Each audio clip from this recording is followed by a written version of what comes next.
Okay, now it is being recorded.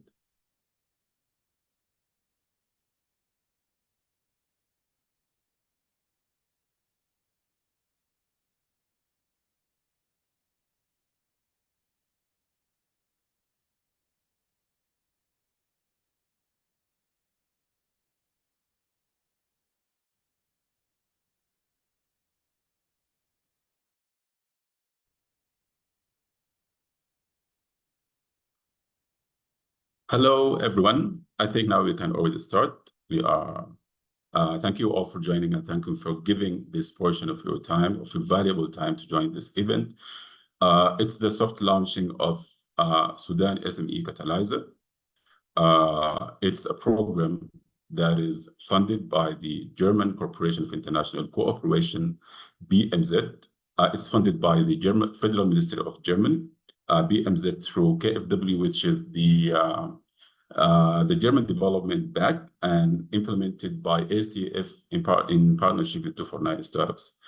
The event is going to be for 1 hour and a half. So yeah, you'll be taken through different parts of the event, starting with an introduction about AECF, what's AECF as an organization, and this part is going to be introduced by the CEO of AECF, Miss Victoria, and then we will have Miss Henrik here as well.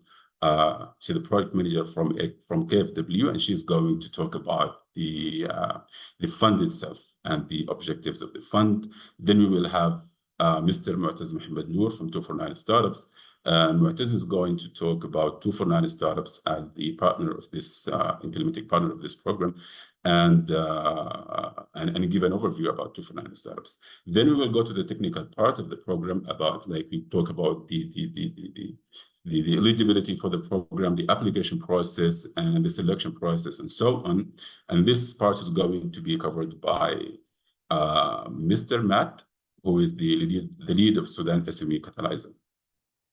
So thank you all for joining, and I will let you, Victoria, now with the first part of the webinar, introducing AECF and Born from Need, Drive African Development. Thank you, Mawaz, and welcome everybody. What an honor to have you join us on this really important day, when we are really telling the world that it is possible in a time of crisis to come together and seek to see how we start to support economic recovery in such an important country as Sudan. As Moaz has said, I will just share with us a little about the AECF. So we are the Africa Enterprise Challenge Fund, and we were set up way back in 2008. We work across different countries in the Sub-Sahara, having had investments in 26 countries. And Sudan is our most recent addition, and just bringing our experience, working in different contexts to catalyze private sector investments for the benefit of rural and marginalized communities. We primarily work with innovative businesses that struggle to access capital from commercial financiers. We de-risk for private sector to do that which they otherwise wouldn't do, but really with the intention of extending economic growth opportunities for persons who need it most: low-income households, farm households, smallholder farmers, and just households that need opportunity in terms of employment, in terms of diversified livelihoods. We have so far raised almost 450 million. We have supported over 425 businesses. We have leveraged additional capital from the private sector. This is important to underline, because even you, the private sector that is here today, we are looking at presenting the capital to you in this instance, in this competition, but with the hope that actually that can be able to draw in more capital to the agricultural value chains, to the energy technologies that are needed, really. And we want you to be able to present private sector benefits to your communities in this time. As really I was thinking about today, I thought the question for us is, how do we support the private sector to bring back that hope, that prosperity, to increase availability of goods and services and offer alternative income sources, which, as we know, is really fundamental to stop the conflict, to ensure that communities and individuals do not fall back into conflict or do not really slide into poverty. And in most contexts, as we know, private sector will really do better to present opportunity than the public sector. But then oftentimes in conflict, the private sector steps back and we wait for things to get better before we can invest our capital. So we hope that we can say, okay, let's try this time to come earlier in the conflict so that we help with recovery. We do know that entrepreneurs know what the people need, and they have the ability to navigate the local political and conflict situations to get the goods and services to them, because they are embedded in our local communities. They have the flexibility, the access to formal and informal systems to be able to move goods and take payments. In all conflicts, we see business rapidly pivoting to exploit new opportunity. And that is what we want to do this time, saying, okay, we can move from one region to another, but you know this, but you've done it. Can you go to a different region and be able to do the processing, be able to do the support production, for example, at a farm level? We really believe in supporting the rebuilding of private sector. And we believe that this should not wait for conditions to be perfect, but where there is actually safety, we think that the opportunity should be pursued irrespective of conflict. The earlier we can start in re-equipping businesses who have lost capital in conflict, retooling business processes for new products, and restructuring business models to reach new clients or source from new suppliers, the sooner we can kickstart the engine of economic growth and present economic opportunity, because we know that it brings peace and will ultimately sustain peace. With the Sudan SME Catalyser, we are planting alongside our funders, for which we are so grateful for KfW, those early seeds of economic recovery in Sudan. And we have an amazing partner in 249 to be able to bring their amazing experience and their networks to really get the right private sector to drive the objectives that we all have. The funding actually, which is in finance and technical assistance, is designed to support companies that have been impacted by the conflict over the past 12 months, but who are prepared to continue their operations. So you must be willing to say, hey, you know what, it's hard, it's tough, but this is our country, but these are our people. We have to do what has to be done. So we want to focus, at least initially, on those sectors that have the greatest potential to not only generate income and employment opportunities, but which will contribute to improving the availability of food. So we are really looking at how do we support the food systems, you know, to just assure production, processing, because that is a big challenge right now in the country. It's a short-term program. We must disperse the funding within a period of 1 year. So we are really looking for companies that are ready to get to work immediately. There is absolutely no way. We present actually patient capital at AECF. This time around, we are saying we are presenting capital that must be utilized speedily because of the nature of the situation that we would like to solve for and demonstrate to the world really that this is doable. So we would encourage also companies that are owned by women to apply. We are a gender lens investor at the AECF, and we like to see more women push through and seek capital to expand their businesses.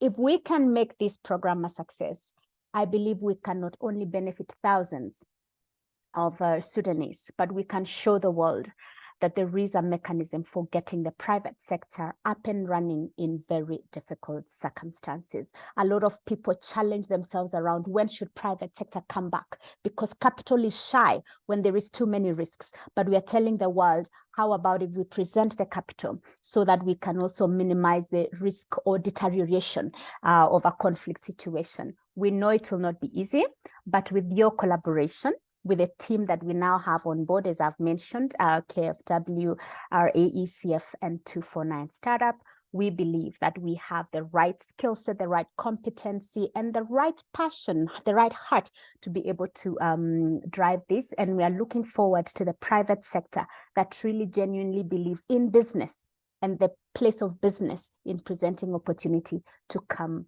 along with us. This is for you as a private sector, and we would like for you to make us proud, and we can be able to tell the world, yes, we did it. Many people are watching us.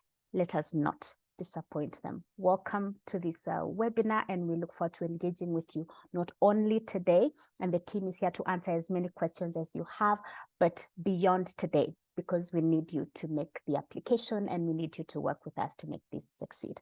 Thank you, and back to you, Moaz.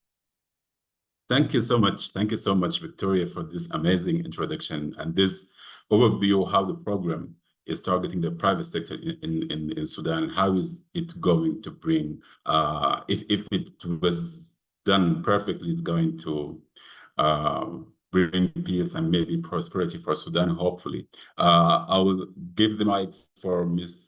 Henrika from KFW to talk about the fund itself. Now, Henrika, the mic is with you. Yes, thanks a lot, and welcome everyone. I'm very pleased that I'm able to speak today because we have started this journey to make this happen 2 years ago. So it's a long journey. We started jointly with the AECF and with also 249. And now here we are, and we can announce the SME Catalyser emergency window to support local Sudanese companies. So yes, on behalf of the German government, KFW, I'm very pleased that I'm here. So who is KFW? You might ask. So who is behind that funding, and what is our motivation? So KFW is a German state-owned bank. We have been established 76 years ago after the Second World War to support German companies after the Second World War to rebuild Germany.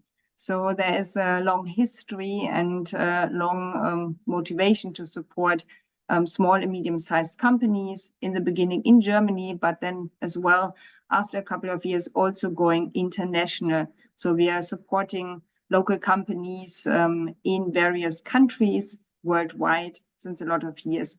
And we have grown since our establishment after the Second World War. So last year, our balance sheet was amounted to 595 billion euros. So we are a big company, we are a big bank, we are state-owned, we act on behalf of the German government. And in Sudan, and that is very important, we receive funding from the German government, from the Ministry of Economic Cooperation and Development, with whom we work very closely. This funding is foreseen to support the Sudanese population. So we are working with UN agencies right now, with the World Bank as well. And this is for the BMZ and KFW very important, with AECF and 249 to support the private companies still being active in Sudan and supporting the local population with basic needs in all various sectors. And this is what we would like to support, the still existing structures you have in your country in Sudan, and support to ease as well the daily life of the population. So this is our motivation where we are. And as I said, 2 years ago we came and we see and we are here.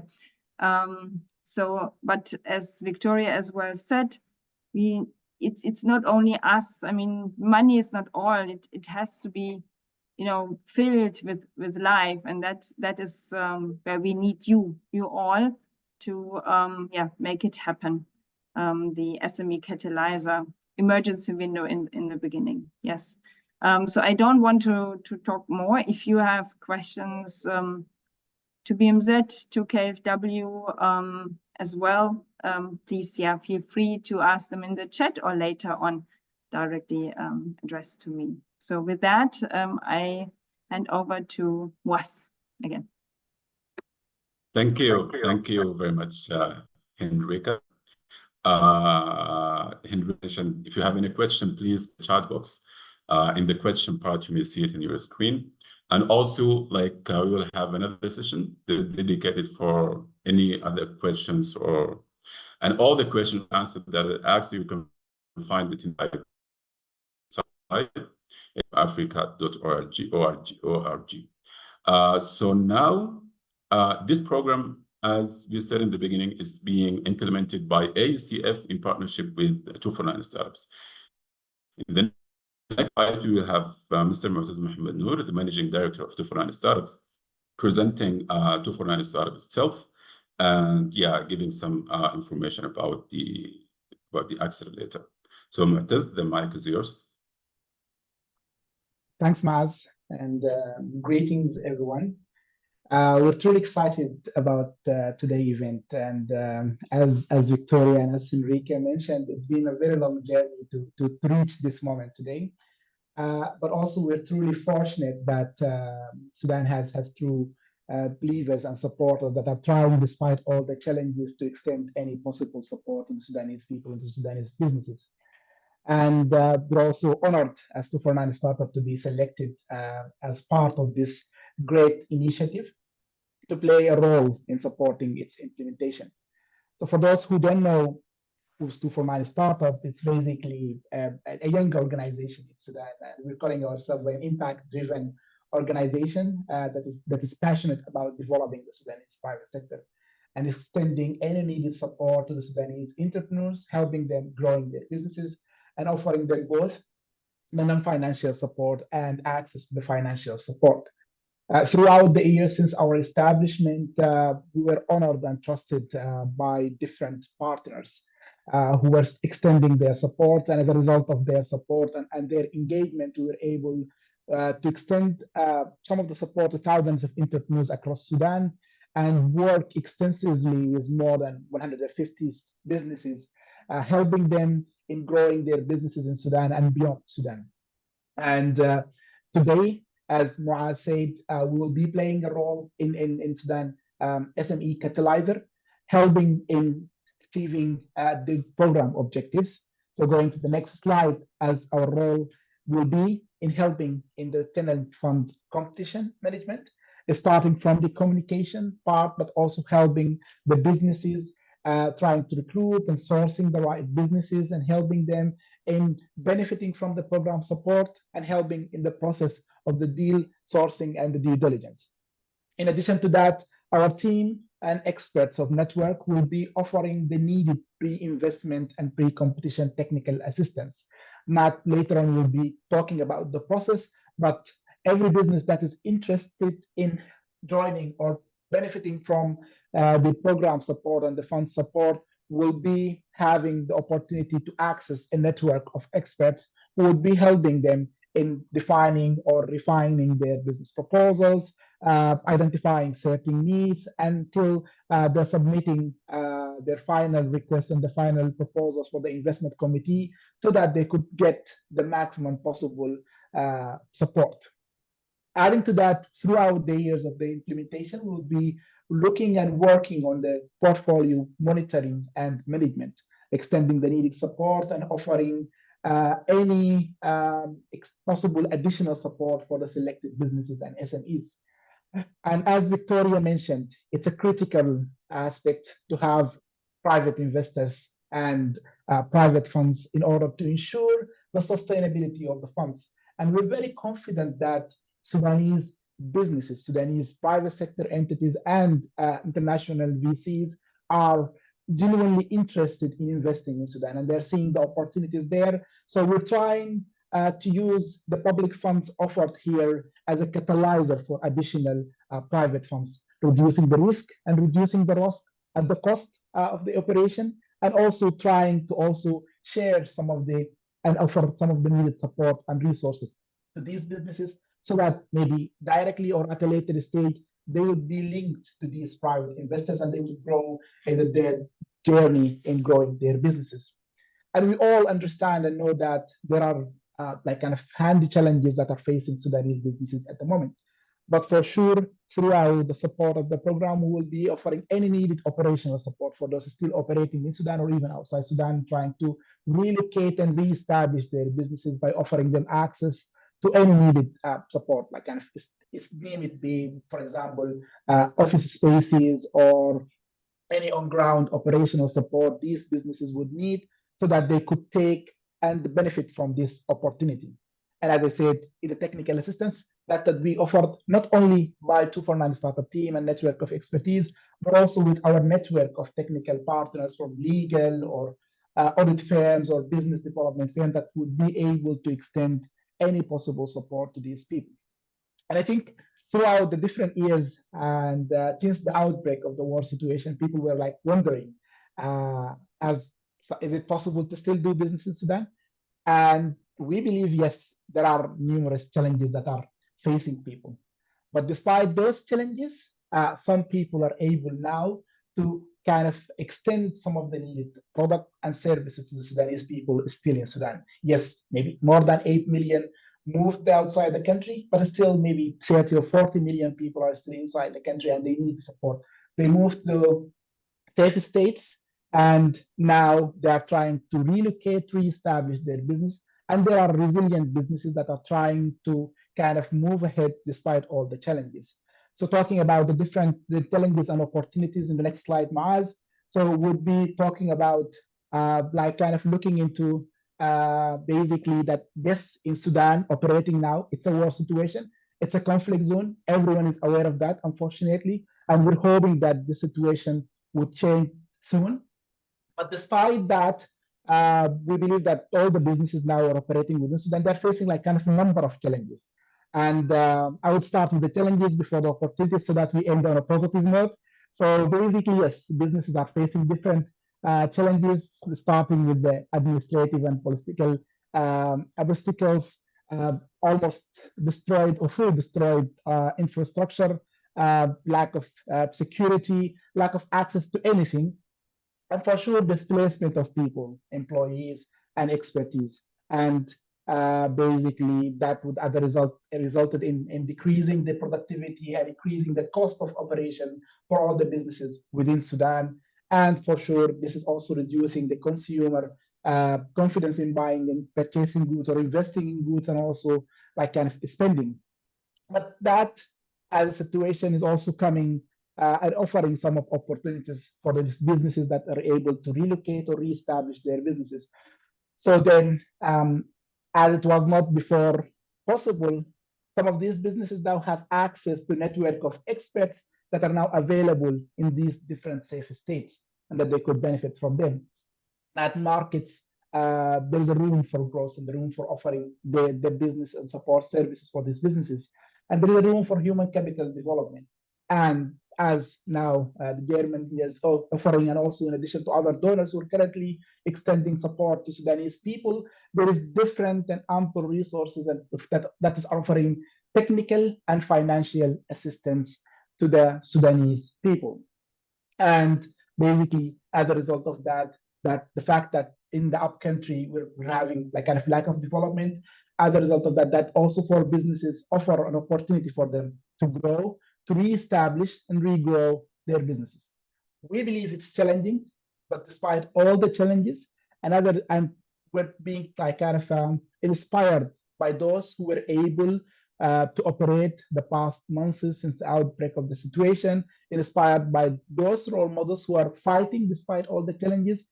We believe it's going to be possible. And together here with our partners, AECF, and with the support of KfW and the German government, we're trying to extend some of the needed support so that these businesses would grow and offer some of the needed services and products to the Sudanese people. Thanks, and back to you, Maaz. Thank you, Mu'taz, for talking about challenges and opportunities.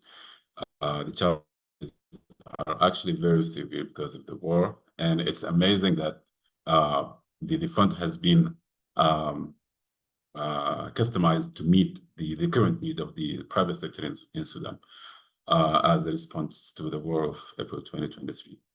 Thank you, Mu'taz. We move to the next part of the presentation with the lead of SME, Sudan SME Catalyser, Mr. Matt, to talk about the key objectives of the program and also take you through the eligibility criteria and the process and so on. Matt, you have the mic now. Thanks, Morris, and greetings, everybody. Thanks again for taking your time to come to the session today. We seem to have slipped the slide then, Morris. Can you go back just one slide?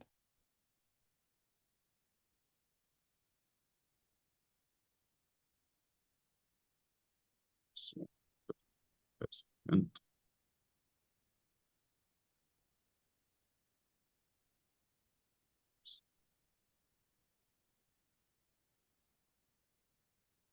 yeah, you can go ahead, Matt. We're back.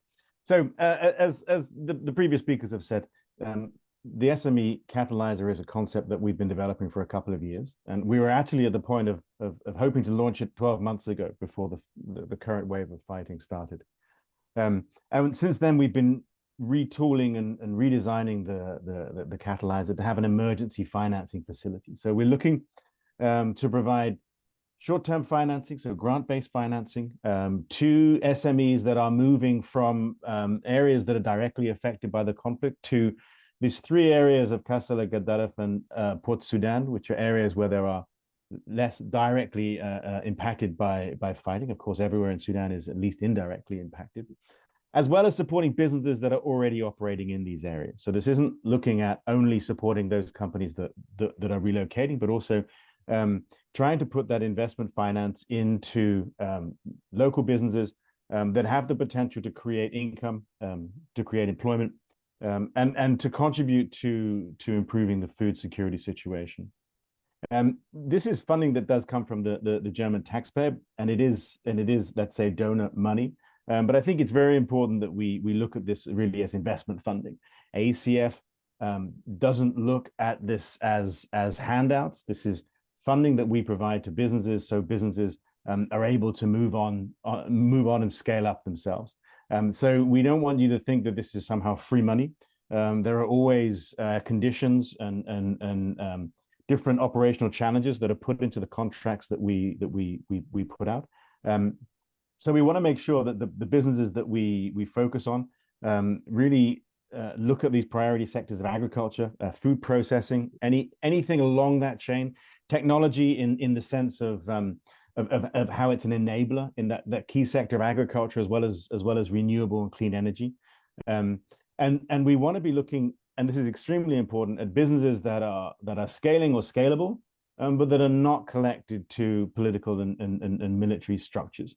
One of the big challenges that we know in Sudan is a lot of these businesses have had unfair advantages by being connected to different groups, and we're really trying to put this funding into that cohort of businesses that have got the competence and the capacity, but have been excluded from some of those other sources of finance over recent years, to really try and build that up.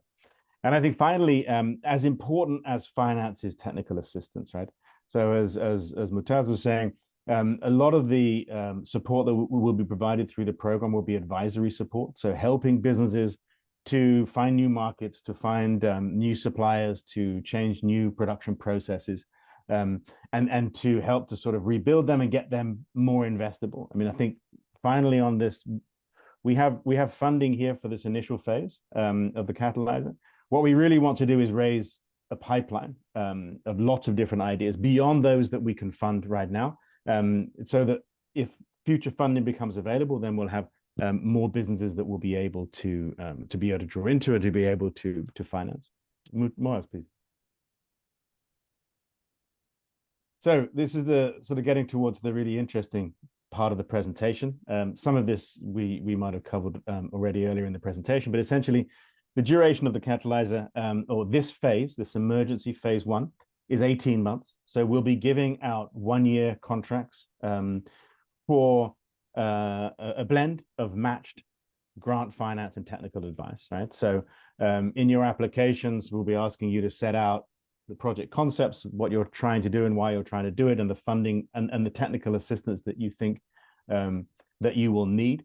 We're going to implement this through a challenge fund competition. It's a typical mechanism that AECF has used many times before, but of course customized to the Sudan context.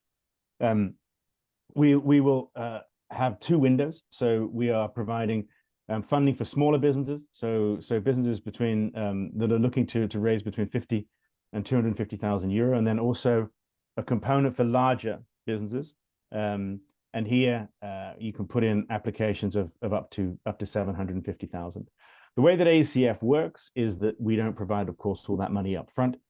We make staged payments to investees. So we give you a bit of money, you get started, and you work on the work plan that we've agreed. Once that's been verified, then we'll give you the next tranche of funding, and we continue this way.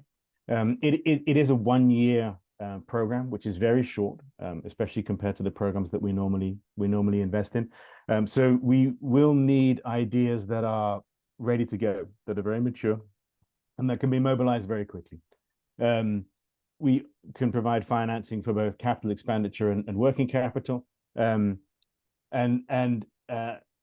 the full term sheet showing all the different aspects of eligibility, which is available in English and Arabic, is on our website. It'll also be on the 249 website. And I suppose I should clarify that the competition will open in a couple of days. So it opens on the 15th of April. So what does the competition process look like? I mean, the competition is essentially our way of giving everybody a fair and equal opportunity to be able to access the funding. We'll use an online application form that's available in English and Arabic. You can fill it in whatever language you're most comfortable with. It uses a software called Submittable. Some of you might have used this before. It's a software that we've had a lot of experience of using. And we will do what's called a rolling competition. So essentially on the 15th, the competition process will open, and it will stay open for 3 to 4 months. But every 3 or 4 weeks, we'll go into the competition and we'll see the applications that have come in, and we'll take those that have come in off, and then we will screen them. And you can see here we have a very simple screening process.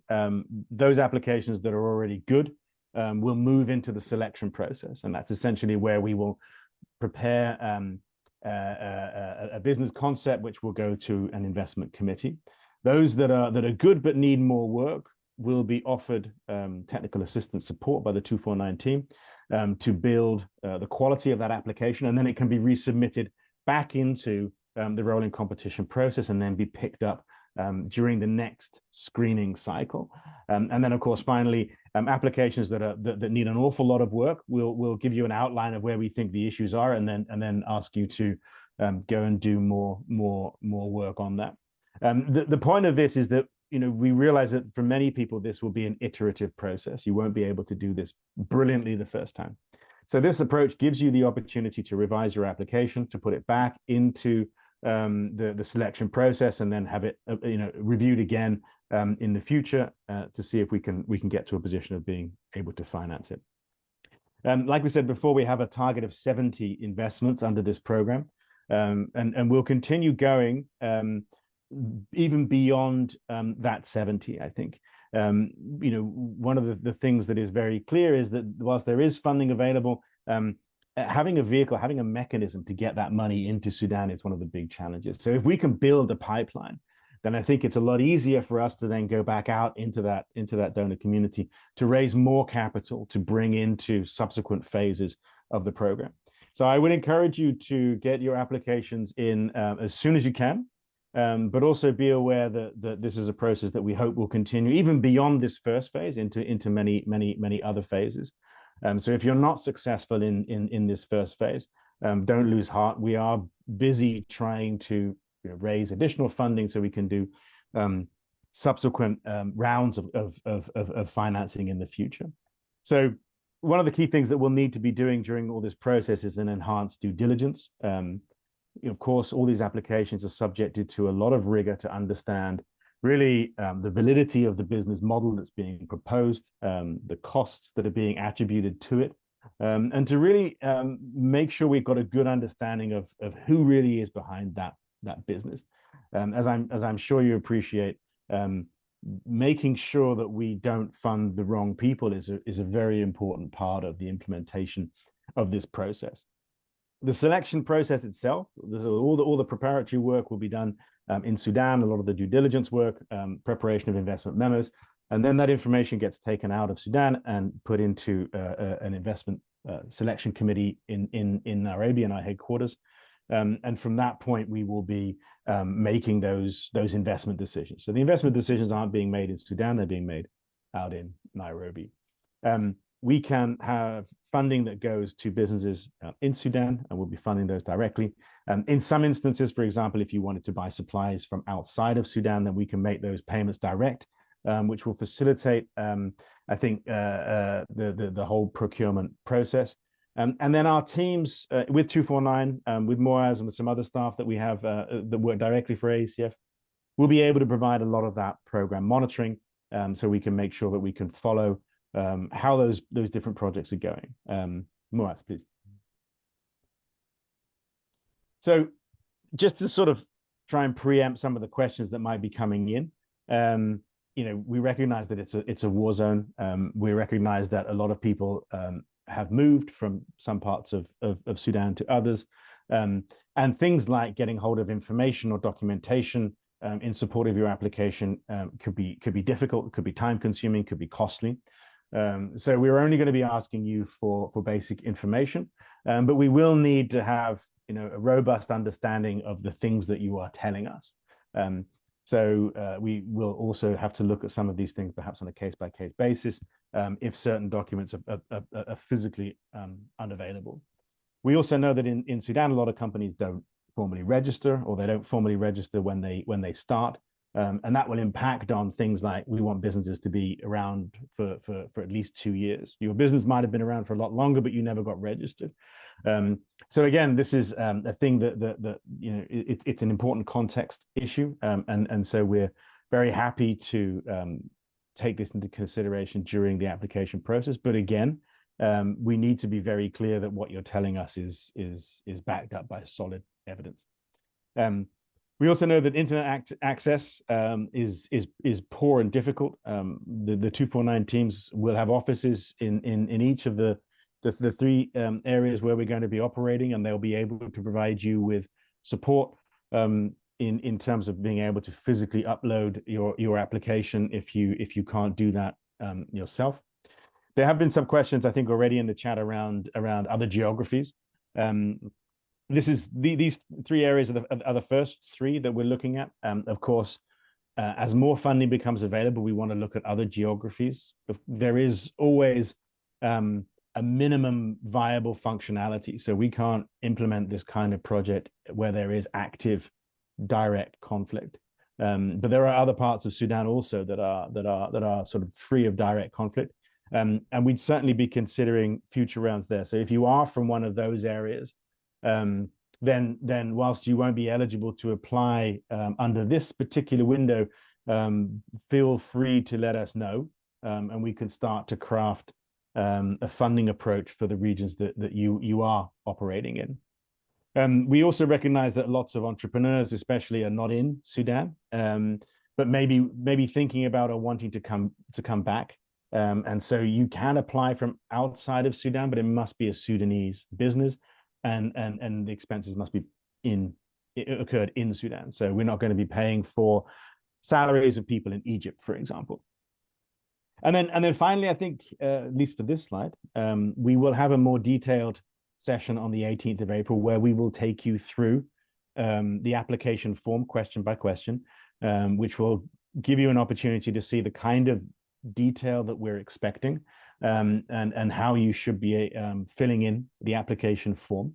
And we'd invite you to attend to that one. We will record it again and put it on the webpage.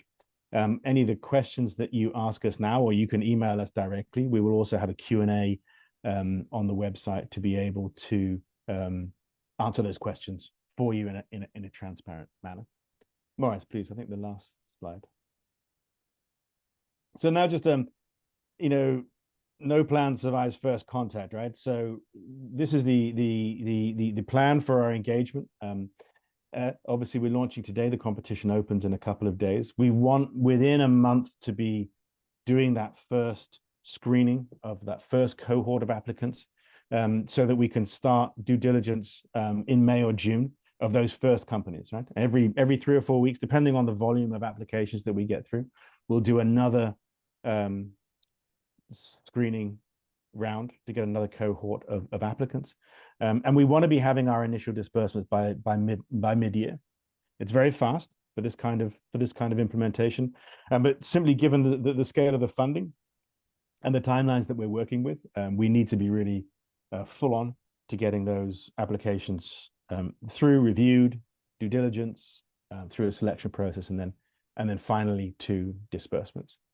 So I think that covers everything we wanted to get across to you today. I hope it's been interesting for you. We have some little bit of time now for a Q&A. If there are any questions from the audience, please do put them in the chat. I've responded to a couple already, but please do put any Q&A in the chat, and we'll see if we can take a look at those now. Thank you. Thank you very much, Matt, for taking us through the selection process and the timeline of the competition. I saw some questions. There were 12 questions actually asked in the Q&A part, and Ahmed answered them. But now I think we have few time to open the floor if somebody has any question want to ask, and I will ask Ahmed from 249Startups. So everybody, like, you can raise hands, or if you want to ask any question, then you can.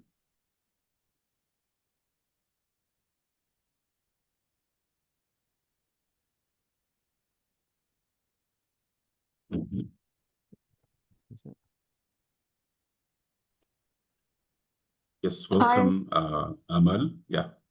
Hi, Mars. Thank you to you, Mahtaz, and Matt as well. I don't have a question. I just wanted to say thank you for this very amazing project. It's very refreshing. I mean, we attend a lot of presentations, but I see this approach is new and it's fresh, and hopefully this will be able to support the SMEs in Sudan. And as well, the short timeline is very helpful due to the current situation in the country. We really need to help and support the youth and the SMEs in the country as well. So thank you so much for this presentation, and the approach of looking at it as an investment versus just a handout or a grant and forgetting about it is a really good approach. We need to look at all projects as an investment, because sometimes some funding is dispersed and then, you know, in a year's time, we don't know what happened to that project. So this is a great approach. So thank you all for this presentation. Very interesting. And good luck to everyone applying as well. Thanks, Amal. And we rely on your voices to amplify this, right? I'm sure you've all got great networks. The more you can get the message out that this competition is here, it's actually running. I know there's been an awful lot of talk in this sector for the last sort of year or so. So now it is really here. Then the more you can amplify it, the better. Thank you. I'm happy to support where I can. Thank you. Thank you, Amal.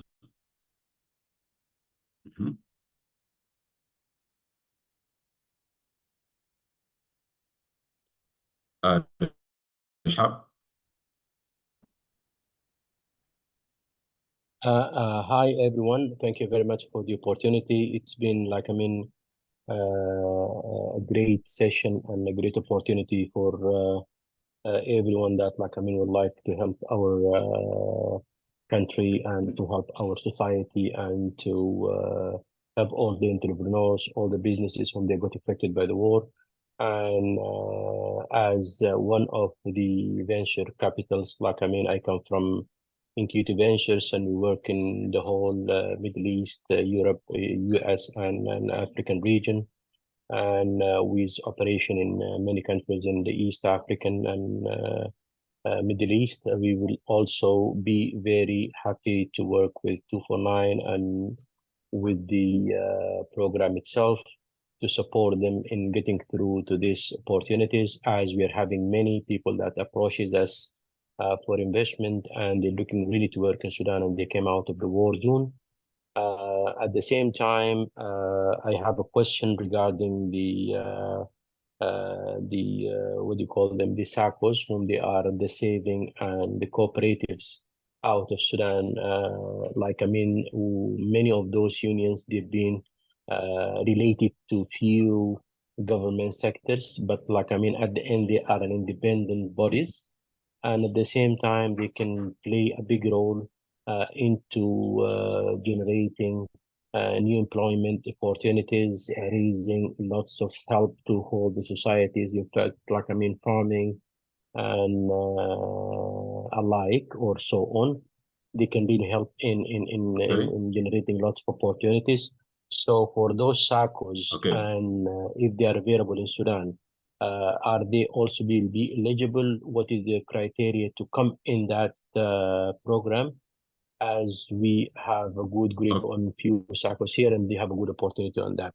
So once again, thank you so much. And as Intuitive Ventures, we would like, to extend our hand to help 249 and the donors and the investors on that side, and from our side as well.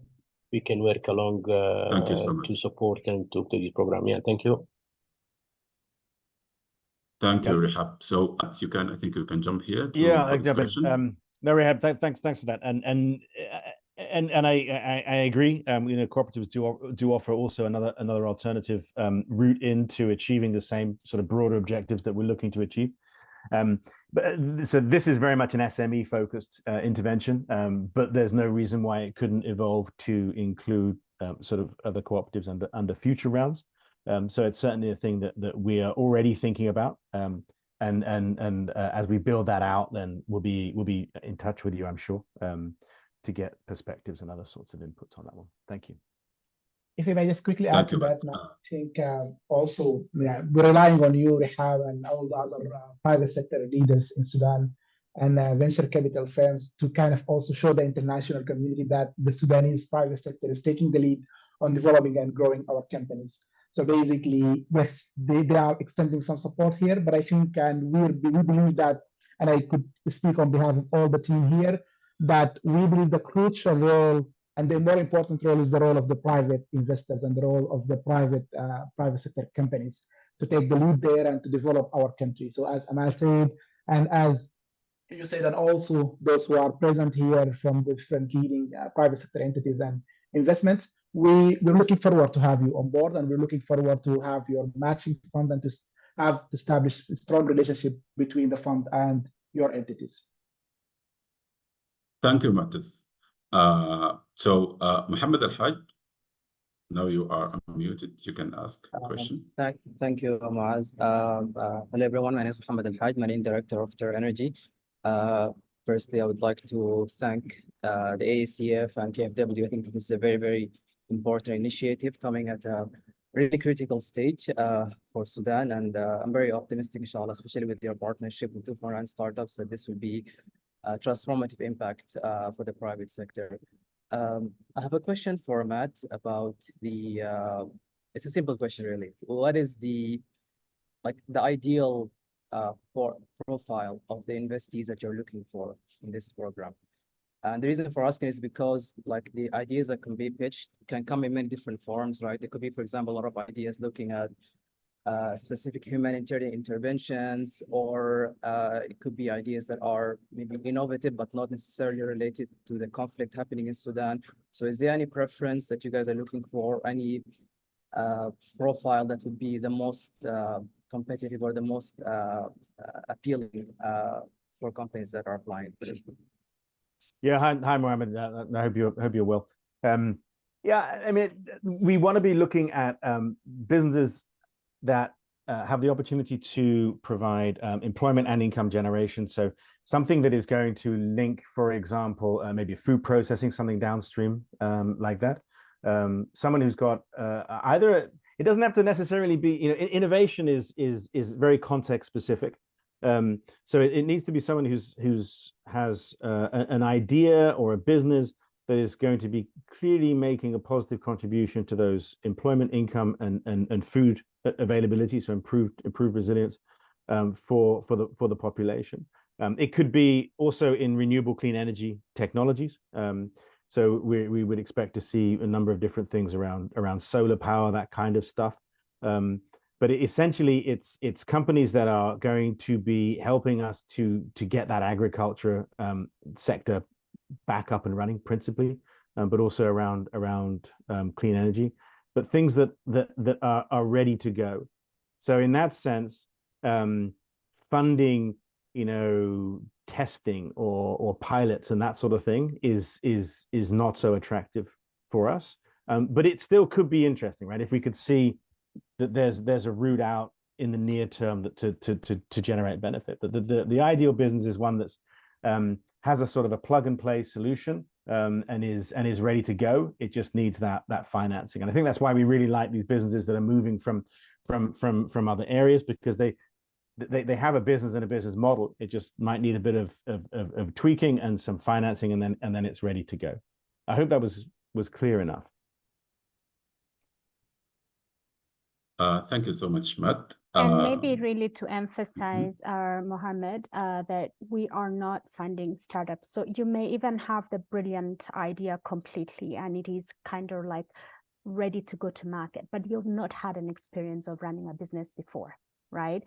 So as Matt is saying, we are funding the entrepreneur that has actually run operations. And so which means we will be needing to see what was your turnover, what was your customer base, all of those things. Of course, every one of those things could have been fully disrupted as has come to nothing but debris right now. But the historical evidence that is existing will be able to help us actually to be able to, draw some concrete information that helps us to make an investment decision. When you think about it from an investment continuum perspective, think about a growth stage business, right? Like you already have put in a few things. You have your own capital in there, but you're not, at the very early, starting to get things going. And I think also really appreciating that this is a difficult time. We need the people that have the muscle to present opportunity quickly.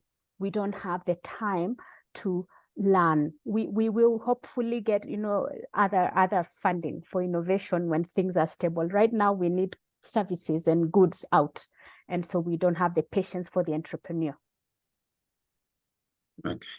Well, thank you so much, Victoria. Salah Ahmed. Yes, thank you very much. Thank you for this nice presentation and this initiative. Actually, I have two questions or comments. One is the target group. We are talking about the business that moved from Khartoum to Kassala, Gadarif, and Port Sudan. Does that mean the business is that based in cities? Because Kassala is a city, Gadarif is a city, and Port Sudan is a city. Or you mean Kassala state, Gadarif state, and Red Sea state? And this should be clear from the beginning, because if we are targeting agriculture and smallholder farmers, they are not in the cities, they are in the states themselves. The other thing is that in the same context, I think the people who are already based in Gadarif, Kassala, and Red Sea state should come first before the people who moved from Khartoum, because they are already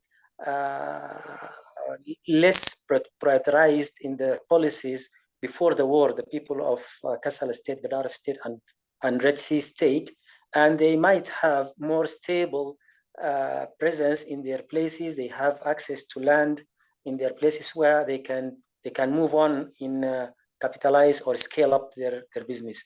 The other thing that also I want to say is that there is not a good experience last year when some NGOs tried to support the agriculture by bringing seeds, but for the rainy season, for the summer season, this Kharif, which is coming now, they came with the seeds in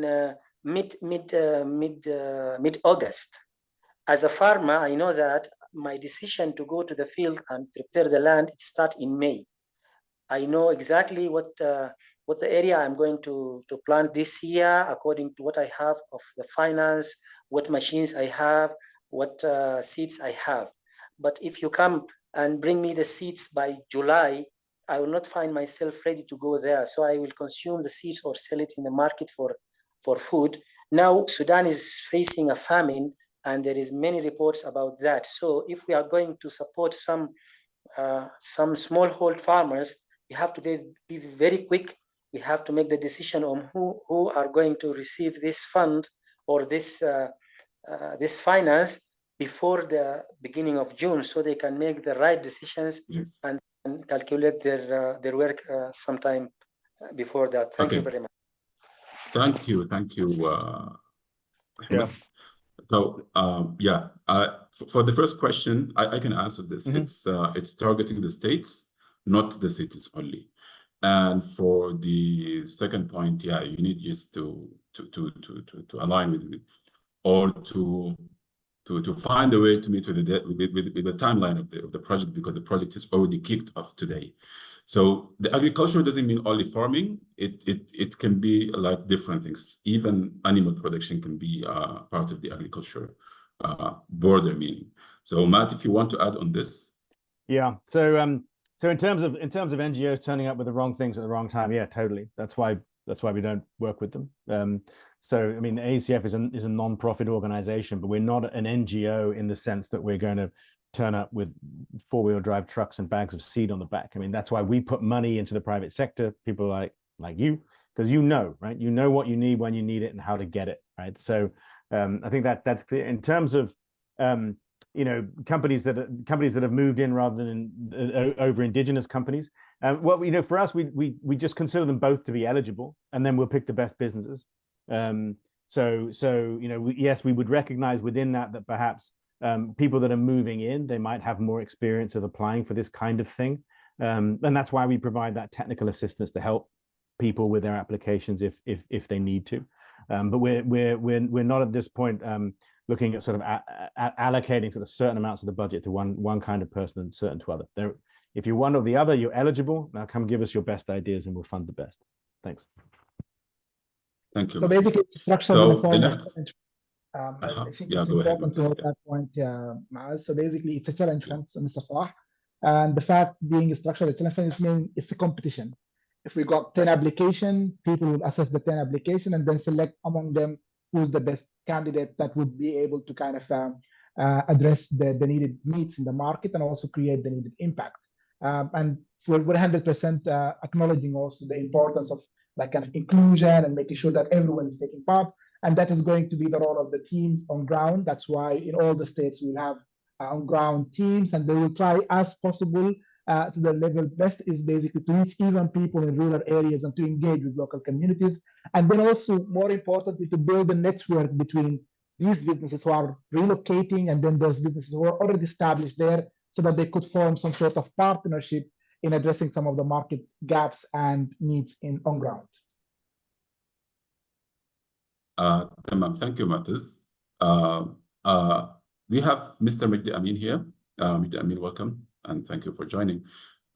He has a vast experience in investment and also worked as an advisor for the Minister of Finance before with the transitional government. Mr. Mehdi, please go ahead. Yes, thank you. First of all, thank you to KFW, AECF, and 249 for doing this. I think it's a great initiative. A couple of just quick comments and questions. So I really like the focus on existing businesses. I think it's much harder to restart and hire than it is to save companies and having them rehire staff. Starting from scratch, once these companies fail, and many of them have, the loss of managerial capital, social capital, just business knowledge, it's really hard to replace. So saving existing business is a great priority. Second of all, I know that there is not an emphasis here on learning, but I think it's really important that you learn from the experiences of those that get funded, because there's many complementary things that need to happen, and the best way to learn is from those who are trying to succeed. For example, moving money, access to power, transport networks. Although those are all businesses themselves, it's very important that other donors take on some of those other things required to move the sector forward. I didn't hear a sector focus.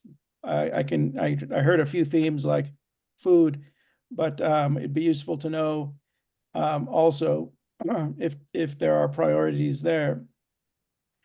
But also, I was a little concerned about the matching grants because of the situation, because so much has been lost. People are trying to just survive. That if the focus on the match part of the grant is very stringent, it might limit how much you can deploy simply because the match wouldn't be there. So I was just wondering how you were going to handle that. Overall, very much supportive and happy to help wherever I can. Super, thanks. Let me try and take a couple of those. So yeah, the match absolutely is always going to be a big issue, right? But I mean, everywhere that we work, we need the investee to also have skin in the game, right? And so there's a number of different approaches. We can look at cash, we can look at in kind, but we need to have mechanisms that by which we ensure that applicant has got skin in the game. And in the term sheet, we put in there, we want you to propose the matching funds. We indicatively like sort of 20, so 1 to 4. So we put in 4, you put in 1. But we'd also encourage people to put in what they think they can provide, and if they can't provide cash, what other alternative in kind or other kind of engagement they can give us to show that they're committed to the program, right? Or to the investment. And I think that's really super important. So we very much prefer to have that matching fund contribution. And I'm also aware that that this also gives opportunity to sort of other parties to get involved in raising the money and then taking over control of that SME. And so it has a number of other sort of contextual issues as well. But in best case scenario, we would want to have matching funds, but we're also cognizant of the situation and the fact, especially that in cash, it's very much an issue now. So we're asking people to propose, and then we will take that into consideration during the due diligence process. In terms of sectors, it's principally agriculture and renewable energy, but right across those sectors. So everything from digital technologies and infrastructure all the way through to improved inputs. So and downstream production or really as broad as you want to make it within those two sectors. And then on learning, no, absolutely. In fact, we are speaking at the moment with another donor partner who has funds that are ready to deploy, and this is the thing that we're trying to push them into doing. They don't have so much money to be able to offer an investment approach, let's say, but I think they do have enough to really piggyback on the work that we're doing, on the work that our investees are doing, to extract a lot of those lessons out and get those pushed back out into the world. So yeah, thanks for that. Thank you, Matt, for the answer. The next question should come from Dr. Widad Abdurrahman. I think Widad, now you are unmuted. You can.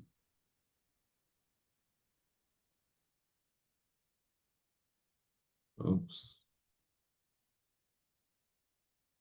Hello.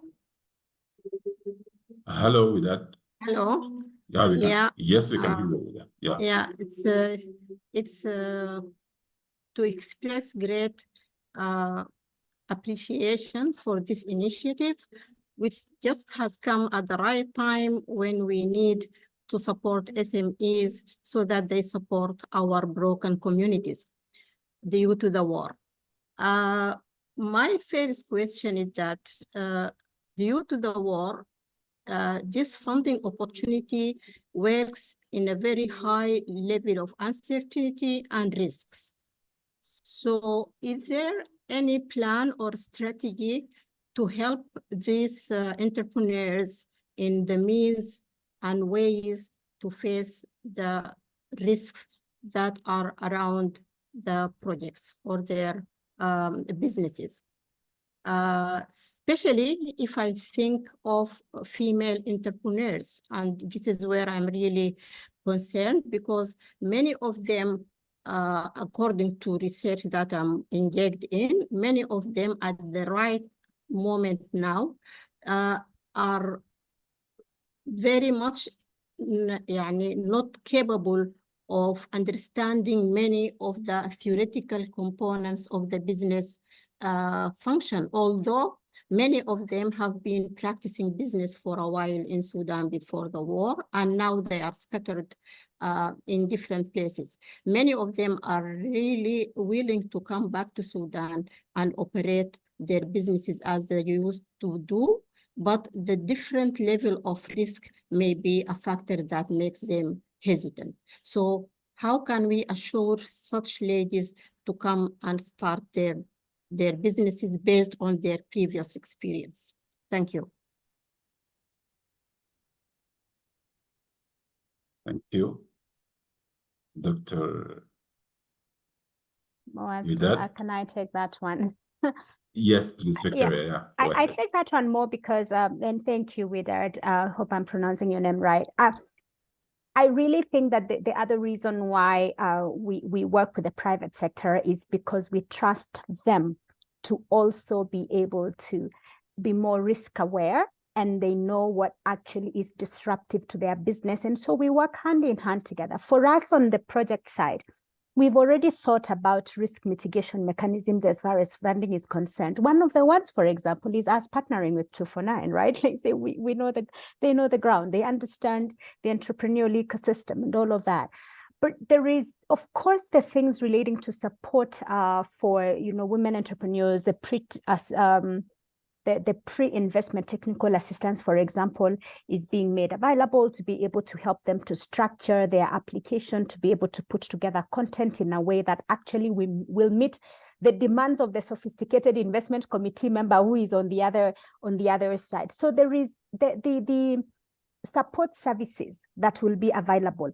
But as far as the context and the environment that is right now, we are also trusting on the entrepreneurial savviness of the persons who will apply, that they will have assessed all of the risks and they still know that even with those risks can be managed. Because you cannot, as an entrepreneur, pull through and go ahead, even when you know that, you know what, there will be attacks anyway, or you know what, you can't source for produce, or you know what, you cannot be able to actually manage effectively your suppliers at that particular time. So we are counting on that, on the entrepreneurs as well. In fact, for us, we will actually be looking at the business that gives us the confidence that they know the risk and they know how to manage the risk. Risk awareness is one thing, but you convincing us that you know how to navigate that thing. Risks also, as in for every business owner who is here, are usually allocated in a structure like ours, right? It's saying there are risks that KFW is taking, risks that AECF is taking, risks that 249 is taking, risks that the entrepreneur is taking. All of these risks might sit appropriately. We cannot come and solve, for example, for your supply chain. You're the one who will work on your supply chain, but we can work on enabling you to be able to tap better into other supply chains if they could have been more costlier, or it needs us, like what Matt was speaking earlier. You know what, you want us to pay a supplier in China for ease of currency and whatever, we will pay them, but we will not identify for you the supplier in China or figure with you, that supplier, right? Yeah. So I hope that still we can, and Matt, there is a webinar on the technical questions, right? Yeah. So I would really encourage as many prospective applicants to attend the technical webinar. That there you will get much more specific questions answered. Thank you. Thank you very much. Thank you. Thank you. Thank you with that, and thank you also, Victoria. Thank you very much. Now we have Mr. Murtada Khalid. Yeah, please, Murtada Khalid, you have your mic unmuted.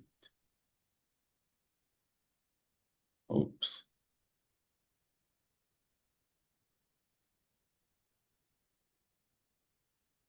Mm.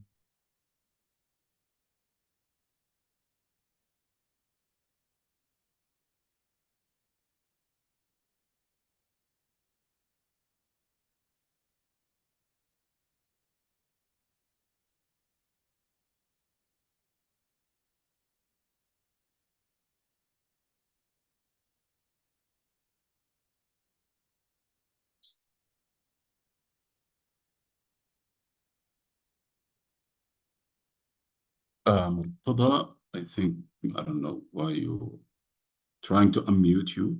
Yes. Yep. Can you hear me Murtada, I think now? now you are unmuted. Yeah, successfully. Yes.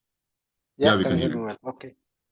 Yes, hello everyone. I am Murtada Kamal, Secretary General of the Chamber of Agriculture, and I would like to thank AECF and KFW, 249Startups for this brilliant approach.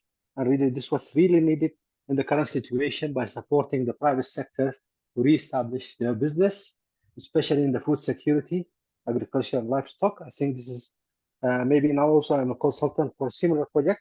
So I think this we already started. And for those who are worried about the risk, I can tell them, yes, even we started in Jazeera, but even what happened in Jazeera now, the people relocated in the other states, so without any problems. And I think this is a successful approach. And yes, we can share with you all this, our experience. But yeah, just the two challenges which I'd like just to raise here for 249Startups, how to reach, can you, sorry, is it clear? Yes. Yeah, it's clear. Yes, we can hear. How to reach, yes, how to reach especially now the private sector, because actually we have about more than 200 applicants, and also we can share with you those who were not successfully they were not selected in our project, and also about the documents, because most of the people they lost their offices in Khartoum and Jazeera, and most of the certificate registration certificates, all these things. But also we managed to help them to get what they call it temporary registration in Port Sudan or Qatar in the same state. So this also could be. But I think the main challenge is how to reach most of the people there, especially in in agriculture. We can help you to reach them. And I think also it's been mentioned that to be reimbursed in July, and we may miss the summer season, but still we have the winter season, we have the livestock sector, we have the horticulture sector.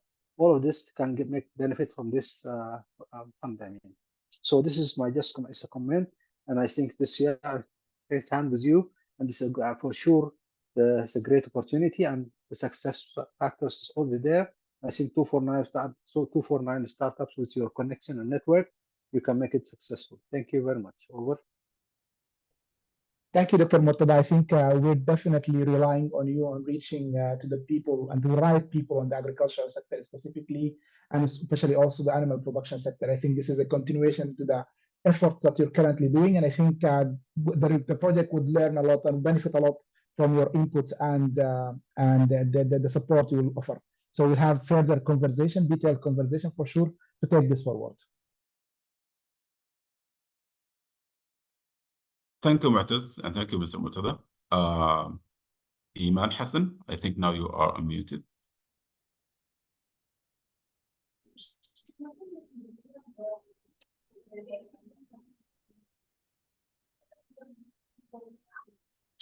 Hi everyone. Thank you. This is Iman Hassan from Al-Tafa company, a part of Nubia company. I have a quick questions, two short questions. So if this is applicable for a business name or it's only for companies as SMEs? Like, because some people, they have their own business, but there is only one owner. And other questions, I just want to know, because in Sudan, especially in agricultural sectors, we have associations for the agriculture in different locations, like agricultural association in Barakat, in Gadarif, in Jazeera, in Kasala, and some of them are feminist only, all of them are females. So if this is opportunities also applicable for them, they can apply for these projects, or it's only for the companies that one. Thank you. Yeah, thanks, Aman. So to answer the second one first, in terms of associations, at the moment we're looking only for SMEs. But as I said before, then the inclusion of cooperatives is something that we're also working on for a subsequent phase. So I think there would be potential there to relook at that in the future. And then in terms of SMEs or business names, I think we don't mind either way. It's around absorption capacity, right? So the smallest end of the ticket size is 50,000 euros. So I'm not sure the extent to which sort of individual people as businesses will be able to credibly absorb that scale of funding. But I think in principle, there's no reason to exclude them. But I take that under advisement, because I would need to sort of clarify that internally. Maybe we can cover that point in the in-depth session on the 18th. Thank you. To give you a bit of context, Matt, and also to answer your question, Iman. So basically, we know that in Sudan, there are people who are managing multi-million businesses and they're already at trade license, or like kind of just a license from the municipality. So we're very familiar with that. So for us, it's legal registration, regardless of what type of legal registration, understanding the different contexts and the different reasons behind that. Thank you. Okay, thank you, Marcus. Thank you, Iman. Amal, are you raising your hand again, or is that by mistake? Amal Badri. Yes, I raised my hand again. Sorry, just a quick question. I don't know if it's already been covered because I missed the first part. But what happens after the year? I mean, you said the program is 1 year, which is good, interesting, and it's moving quick. But what's the measures for what happens after the 1 year duration? Is there any sort of follow-up? Is there any KPIs? Is there a second wave that will come through, or what's the idea? Thank you. Yes, maybe I can take this question.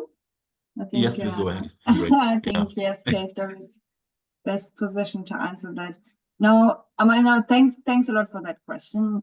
So actually, we had originally designed SME Catalyser, but due to the outbreak of the war last year, we adjusted it, and now we're starting with an emergency window to support in a quick manner the companies still being very resilient and active in Sudan.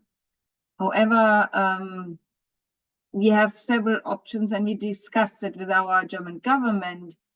If the situation stays like this, continues, emergency window is successfully implemented, so it's appreciated by the Sudanese companies, we can continue. If the situation worsens and nothing is possible anymore, we might then have to discontinue. But if it happens and the situation stabilizes across the country, then we can kick in with the originally designed SME Catalyser and focusing more on investments in the sectors renewable energy, technology innovation, and agriculture, as Matt and Victoria aligned. So we have several options, and we from KFW and German government, we do hope that the best scenario kicks in, or at least situation doesn't worsen and we can further continue. But yeah, that's somehow the plan if we are able to. Good question, Ahmad. Thank you. So we go to the next question, and we are going to actually limit. We're going to have final 3 questions, but also remember that we are going to have another session that will be mostly Q&A. So you can, like, if you raise your hand, you didn't get the chance, then you can do it in the next session. Ahmed Khalil, you are muted. You are now unmuted. You can just go ahead.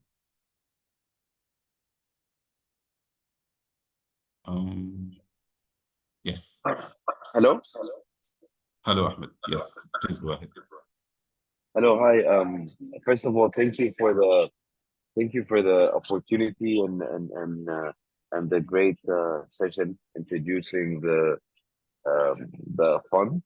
My question, and it may be repetitive, but I understand that this is primarily focused on agriculture technologies and that contribute towards the food industry or addressing the current hunger situation in Sudan relatively. Will you consider projects that may not necessarily be technology or agriculture, but somehow contribute towards supporting farmers, for example, by providing different services that may facilitate or smoothen the process of the entire process of agriculture, for example? Yeah, that sounds like agriculture. So yeah, I mean, or if you want to give me more. Will there be an opportunity for companies that offer, for example, housing or smart housing, but in smart housing for farmers, for example, or engineers or whatever it is that may be applicable in the agricultural sector? To be honest, that sounds a bit far from where we want to be. But feel free to propose it. Feel free to put in an application, and we'll review it on its merits. And if we can see that it's making a sufficiently robust contribution to those sectors, agriculture, renewable energy, whatever, then we'll review it on that basis, right? Or even if you want to have a sort of a bilateral conversation with us first. But I would encourage you just to do an application. It's not a particularly onerous thing to do. Do an application, and we'll review it on its merits, and we go from there. Except though that if it is housing, it's going to be, if it's principally housing, it's going to be a bit of a challenge, right? Yeah. Right. Yeah. So I think, yeah, just think about this and say, is this really agri? If you're starting first from housing and then aligning it to agriculture, that may be, and then you will have, expended your energy. As Matt is saying, maybe speak to the team first. Maybe Matt speak to yeah, you guys make time to speak to the first before they make the application. Yeah. Tamam. Thank you so much, Victoria. I hope that answers your question. Wa'il Gharib, please go ahead. You have the mic.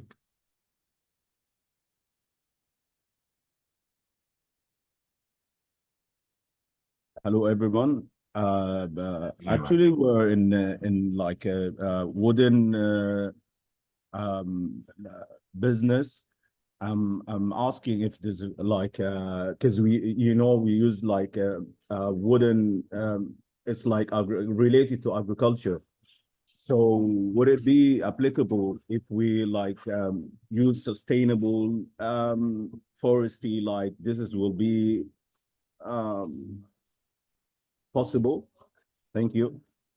Yeah, I think that's going to be a struggle, especially in a 1-year perspective of the program, right? But again, we can have a bilateral conversation and try and iron out some of the details, and then we can give you a more substantive answer. Thank you, Matt. So the final question is coming from Dawal Bit. Is it the name? Yeah, Isam. Thank you. Yes, Isam Dawal Bit. Thank you. My name is Isam Ad-Din Yaqub Dolbit from Zua, Sudan. I'm now acting like a local coordinator for CIPRA project. We are going to adopt the similar methodology now you are adopting, and we will go to implement it in 7 states. So we need to have like a sit with you to have like a discussion in terms of coordination or something like that. So I have like a quick question here regarding the window number 2, which is a big or a larger component. You are planning to support like SMEs by maybe like 750,000 euro. And I think this is like a big amount. So is there any kind of collateral or any kind of contribution between you or that required from the SMEs or something like that, just to ensure the sustainability for the project and the seriousness of the SMEs to implement such kind of projects to achieve its entire or overall goal in the future. Thank you so much. Yeah, no, I appreciate. It's 750,000 is a lot of money, right? Especially in this current context. And we mentioned before around matching funds. So certainly, if an organization was coming to us and asking for a funding of that kind of scale, we would certainly want to be looking at what their contribution was going to be on the matching fund side. But yeah, otherwise let's coordinate, right? What you're doing, what we're doing, making sure that we collaborate and don't overlap and end up funding the same business. That would be great. And maybe just to say that there is a very rigorous process actually that happens. We have so many stages of review that by the time it is, so it's not only that there will be a marking stage, which will be, of course, with the 249 team and the AECF team. There is actually an internal investment review committee, which has a broader set of a team. Then there is an independent investment committee. These are experts. They are purely investment experts. They sit all over the world. They look at it from the lens of, is actually this a commercial business? And so do not worry at all because of the way we are structured, and we don't fund projects for the sake of projects. We actually fund proper businesses. We actually look. So a company that has had a turnover of 20,000 or 50,000, for example, cannot come and ask for the 750,000, right? So there will be so many people who are questioning their financials, their teams, their business model, and all of that, and gives you the assurance that whoever really gets to the end and has gotten the money will indeed be that business that can be able to scale and be able to support the recovery in these states that we are targeting. Thank you. Thank you, Victoria. I think we are coming to the end of the session now, and I will ask you to close it, Ms. Victoria. But before that, I saw Dr. Widad raising her hand again. I'm not sure if that's by mistake. Widad, your mic is unmuted. Did you have something to say, or was that by mistake? No, thank you very much. I just wanted to one question directly about females who lost their businesses and are outside the country. Will it be okay for them to come to target this initiative? And what is required from them in case they don't have the documents because the businesses are destroyed? Thank you. Yeah, so and I think when you say destroyed, I think we need to be clear. You know, if there's nothing left and they have you know no investment capital or any of that sort of stuff, then it's going to be difficult to look at that as a sort of a business that has potential to function, right? So in terms of the documentation, you know, like we said, there will be instances, of course, where documents are lost or they're not available, or people are not in the country to be able to get them. But these must be people that are, you know, seriously thinking already about returning to Sudan. This is a one-year program. So if they're already somewhere else and they're thinking, they're using this as a process to start thinking about returning to Sudan, it might be difficult for us to really show how credible that is for that applicant to be able to absorb large amounts of money in that short period of time, right?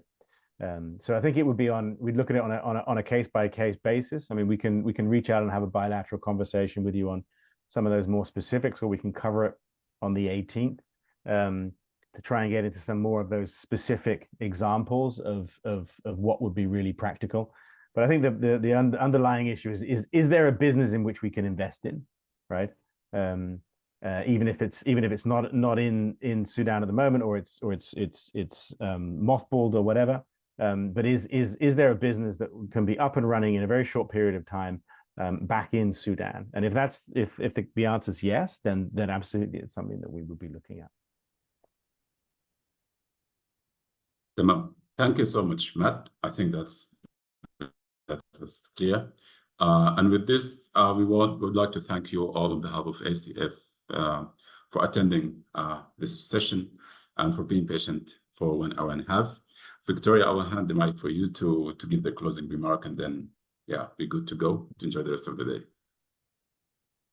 Great. Just to say thank you so much for coming today. Thank you also for really your great questions. You know, I can tell really that the people who came here are entrepreneurs, are business people, and we are grateful. And also just great to see the representation of the ecosystem, the persons that are working with cooperatives, persons that are actually consulting on market-based approaches, people from government. We cannot do this alone. We must work together, bring our expertise to the table, and move the needle. You know, it's interesting as I hear many of you, I just wanted to pick a few things. And number one, really from Widad's question, we would really like to emphasize that we want to see the opportunity that you've sized as a business, and you want somebody to be able to actually get that to reality. We want to incentivize you, whether to come back to Sudan or to really expand, you know, your operations within the 3 targeted states. Remember that there are no guarantees, and this is milestone-based funding. It is actually performance-based. Literally, you will get the first 20,000. And then you have to work so hard to unlock the next 50 or the next 100. And we don't want you to come back and say, you guys are the ones who brought me back. No, no, no, no. You as a business must see the business opportunity and are looking for a patient financier to be able to support you, to accelerate the business outcomes that you want to present to the people of the different states. And I like the clarity on the Red Sea. Indeed, it is the states that we are targeting. We are not targeting the cities. We are passionate at AECF about co-locating businesses with rural communities. In fact, you're a business that is working more closer to rural farmers, working with them very closely, enhancing their productivity, accelerating their production. We want you. So it's not about the cities, it's about the states. It doesn't matter where you're located. We just want to see that you really are impacting as many people in this time as is possible, or are going to impact. We present a market-based approach. I hear concerns around temporary. You know, we actually exist to challenge the traditional aid approach. We exist to say, but what happens after you funded a project? You know, is it just meant to be gone? Project officers have been paid. We are meant to look at sustainability. And for us, we are coming to say, let's look at sustainability in a time of conflict. We, as the funding organizations, that is KFW, 249Startups at AECF, are available to you. This opportunity is for the Sudanese people and for you. There is no information that will be held back. This is also public funding. It is funding that has been made available by the German government. We are accountable. And so you don't shy away at all in reaching out to us, in questioning us, also being our eyes on the ground, right? If you know that somebody is making up something, just raise it up. Tell us. There will be actually a lot of information available in our website, 249 website, that is able to give you channels through which you can be able to raise any concerns that you have.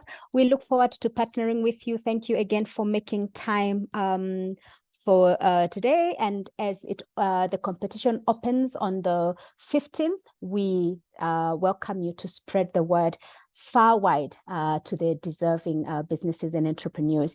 May I say thank you so much, Henrique, for your belief, your trust, your commitment to this process. It is one thing for the German government to fund this. It is another thing actually for us to have somebody who has been in Sudan, understands Sudan, and is so interested in actually seeing a different approach to development being deployed in this context. Thank you so much.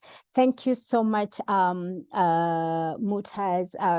Thank you so much for your team's support through this process. Thank you for showing up today. Thank you to Ahmed. We appreciate you and all of the work that you have continued to do, and we are going to win together. Thank you to my amazing team. Thank you, Mart. Thank you, Moaz. Thank you, Dorcas. You guys have pushed this. I know there's so much going on at the back end. I can see the ICT team. Thank you, everybody. We appreciate you. You go on and have a really wonderful day today.